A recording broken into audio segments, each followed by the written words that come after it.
પગમાં કપાસી થવી. ઘણા દર્દીઓ મારી પાસે આવતા હોય અને કહેતા હોય કે સાહેબ પગમાં કપાસી થઈ છે, તો તેની સારવારમાં આપણે શું કરી શકીએ છીએ? જ્યારે તેના મુખ્ય કારણો આપણે પહેલાં જાણીએ. કઠણ જગ્યા ઉપર વારંવાર ચાલવામાં ખુલ્લા પગે આવે તો કપાસી થતી હોય છે.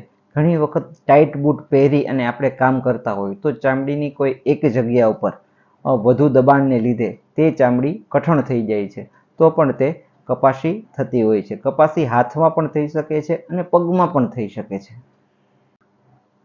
કપાસી થતી અટકાવવા માટે પગના તળિયે સોફ્ટ ચંપલ પહેરવા જોઈએ કે બૂટ પહેરવા જોઈએ, જેનાથી કપાસી થતી અટકે છે.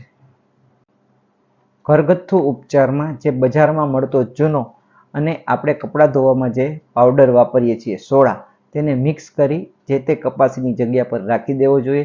ત્યાં રૂ રાખી અને ટેપ પટ્ટી મારી દેવી જોઈએ. આનાથી કપાસી ઓગળે છે. કપાસીની સારવારમાં આપણે આયુર્વેદ મુજબ શું કરી શકીએ?